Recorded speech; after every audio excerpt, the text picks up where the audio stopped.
Your Excellency, Chairman Christoph Hoskin, dear friends, colleagues, the world we live in is an increasing mix of turbulence and transformation. Many people are asking, where is it headed? If I may borrow the theme of this year's Munich Security Report, it is headed toward multipolarization. When the United Nations was founded 80 years ago, it had only 51 member states. Today, 193 countries ride in the same big boat. A multipolar world is not only a historical inevitability, it is also becoming a reality. Will multipolarity bring chaos, conflict, and confrontation? Does it mean domination by major countries and the strong bullying the weak? China's answer is, we should work for an equal and orderly multipolar world.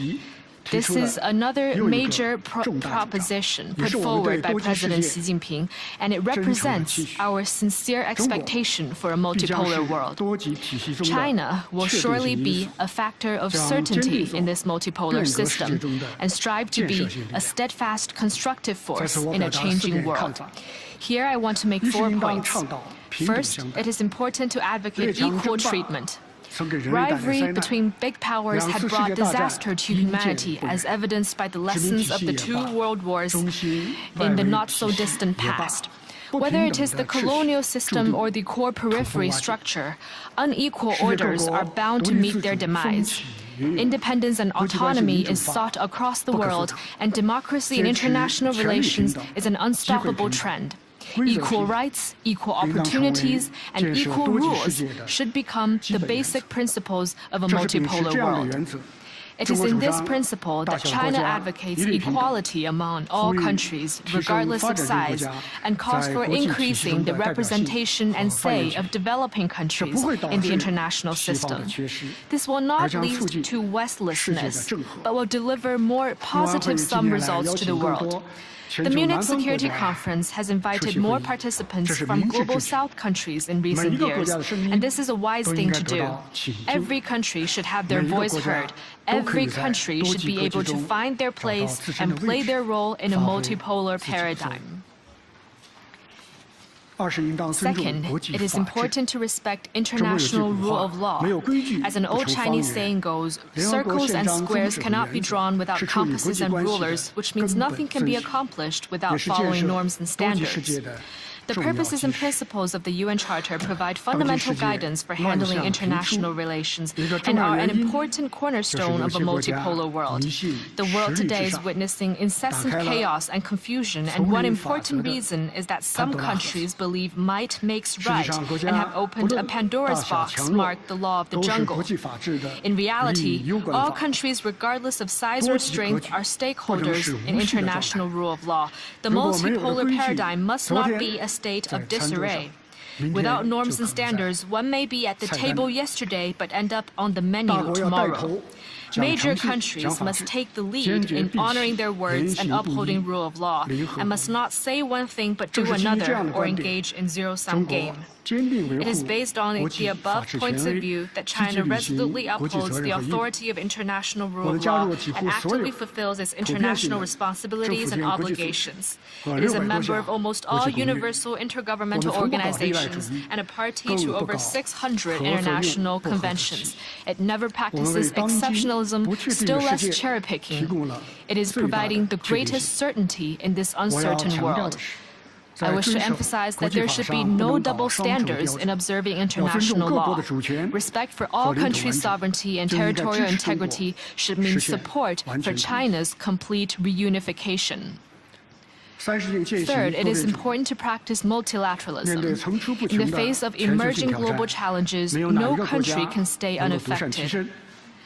And the we-first approach in international relations only leads to a lose-lose result. The UN is at the core of practicing multilateralism and advancing global governance.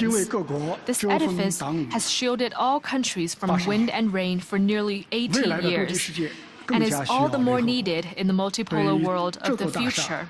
We should cement its foundation rather than destroy its pillars. We should take up our responsibilities on governing global issues rather than seek self-interests only. It is from this understanding that China upholds true multilateralism and advocates the vision on global governance featuring extensive consultation and joint contribution for shared benefit. We have firmly upheld the authority and stature of the UN and contributed to more than 20% of the UN regular budget. We have acted earnestly on the Paris Agreement on climate change and built the world's largest clean power generation system. We have also proposed and delivered on the Global Development Initiative, the Global Security Initiative, and the Global Civilization Initiative, providing public goods for improving global governance. Fourth, it is important to pursue openness and mutual benefit. Development holds the key to addressing various problems. The multipolar world should be one where all countries develop together. Protectionism offers no way out, and arbitrary tariffs produce no winners. Decoupling deprives one of opportunities, and a small yard with high fences only ends up restraining oneself. It is important to pursue open cooperation and support an equal and orderly multipolar world with a universally beneficial and inclusive economic globalization. It is for this goal that China stays committed to sharing development opportunities with all countries. An Australian scholar called China an enabler, which I find very fitting. With a 5% GDP growth last year, China contributed to nearly 30% of the world economic growth. It has served as an important engine for global economic growth and shared with the world the benefit of its supersized market. China is willing to synergize high-quality Belt and Road cooperation with the European Union's Global Gateway strategy, so as to empower each other and empower the entire world. Friends, China has always seen in Europe an important pole in the multipolar world. The two sides are partners, not rivals. This year marks the 50th anniversary of China-EU diplomatic relations. Taking this opportunity, China is willing to work with the European side to deepen strategic communication and mutually beneficial cooperation and steer the world to a bright future of peace, security, prosperity, and progress. Thank you.